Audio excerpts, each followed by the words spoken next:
A niche interest I've held since childhood is item art, and more specifically, food art in video games. There's just something about the food in our favorite movies and video games that makes it look so friggin' scrumptious. And luckily, since food is one of those human constants across all cultures and societies, there is no shortage of it. There's some foods that are so iconic that even people who aren't gamers can recognize them. I'm thinking of the Portal 2 cake, which is, by the way, low tier to me. I mean, who even likes Black Forest cake? I mean, JK. Mostly. Or Cecil ice cream from Kingdom Hearts. Hell, even my username is based on a food from a video game, Wingberry Cake from Xenoblade Chronicles 2. Of course, games like Cooking Mama have a wealth of scrumptious food illustrations. I'm more inclined to gravitate towards the sweets and, of course, the birthday cake, but all of it looks so yummy. Honestly, I can't even play it without getting hungry. What's funny to me too are those certain foods that are so dubiously indistinguishable, such as the old gâteau from Pokemon. Not even the descriptions allude to what it could be. A hidden specialty? A hidden gem? A sweet treat? What is it? There's also the block meal from Super Paper Mario. What even is this? Gelatin? Or the Trial Stew from Paper Mario Thousand Year Door? This is the definition of dubious. Actually, we could probably just count most of the Paper Mario series recipes among the dubious and indistinguishable. What even is all this? Hello Charlotte is one of my favorite RPG Maker indie series, and it's also one of the weirdest. Episode 1 begins with Charlotte ordering herself some food. A lucky meal with an insta-diabetes soda and eco-friendly chicken nuggets from Charlie's Organic Junk Foods. Wow, that was a mouthful. Charlie's Organic Junk Foods is a constant throughout the series, but there's also seemingly normal foods within the universe as well, since Charlotte grabbed some sour cream chips from the vending machine in episode 3. And speaking of Paper Mario recipes, those are also counted among those dishes in-game that the player cooks themselves, or provides the ingredients for someone else to cook. I think that's part of what makes Minecraft food so satisfying, especially the cake. It's also part of what made Breath of the Wild so new and exciting to me. The cooking mechanic is so fun and rewarding, as the best healing and buffs come from the cooked food. There's also the Poffins in Pokemon Diamond and Pearl. I think I honestly sat for hours stirring and stirring Poffin batter with every berry combination I could think of. Games like Tomodachi Life and Super Smash Bros. Seem to derive from real-life stock photos of food and have a wide roster of different dishes.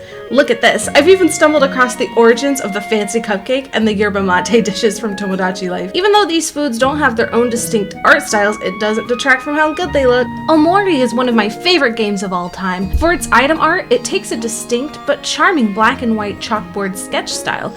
And one of the optional areas in the game is Orange Oasis, a desert themed around desserts and made entirely of food.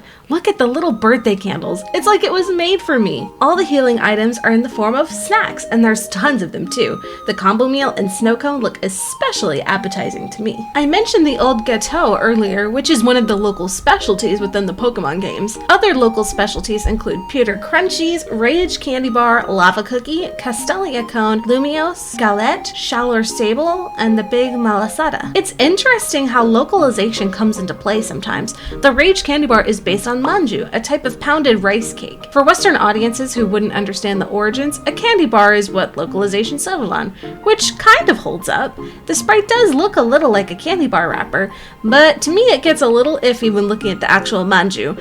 Doesn't much look like a candy bar at all. The lava cookie localization passes much better in my opinion. Based on senbei, a type of rice cracker wrapped in nori, the lava cookie passes much better as a cookie than the Rage Candy Bar passes as a candy bar. By far my favorite Pokemon local specialty is the Castelia Cone. The stand you buy it from is super cute, and come on, who doesn't love ice cream? The Pokemon series in general has a good number of delicious looking food items, and the series artwork and sprite work is gorgeous. What I would give to know what a Starfberry tastes like. Stardew Valley is another game with beautiful sprite work for their recipes. Although they're a little simple, the food sprites are cute and colorful. They've got great effects for the player too, like speed boost, luck boost, and more. One of my faves is the pink cake. Is anyone surprised? The description even says it's topped with little heart candies. And sometimes, food in video games become a central symbol or device for the overarching plot, like in Super Mario 64. This wonderful cake from Princess Peach is what we've been waiting for since the very beginning of the game. I'm also reminded of Undertale here. The butterscotch cinnamon pie Toriel makes melted our hearts. After reaching the summit in Celeste, Madeline makes a strawberry pie that gets better and better depending on how many strawberries the player was able to collect on their journey.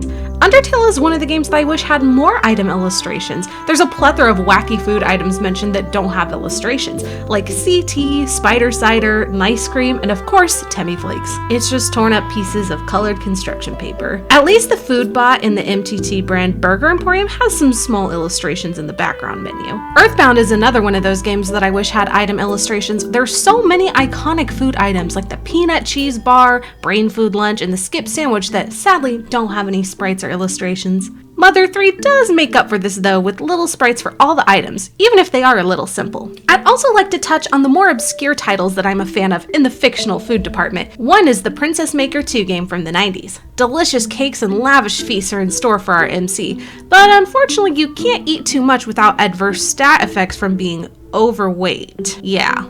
Oof. The Tamagotchi Corner Shop games are a good way to make yourself hungry. You can decorate cakes at the cake shop, serve at the sushi bar, whip up some fresh takoyaki, clock in at the burger shop, and scoop some delicious ice cream at the ice cream parlor. You can also buy yummy snacks to feed your Tama companions in your off time. By the way, as I'm sure you'll know, I'm not the first to take an interest in video game food. One of my first blogs I followed on the internet was Gourmet Gaming on Tumblr. Their last post was unfortunately in 2015, so I feel like that era has long passed. I also grew up with YouTubers like Ro who made our fave video game recipes come to life. Well, my friends, this certainly isn't an exhaustive list of delicious video game food and food art, but I'm gonna go ahead and call it here.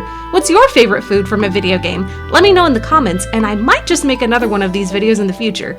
Thanks for sticking with me for such a silly topic, but I had a ton of fun, and I hope you did too.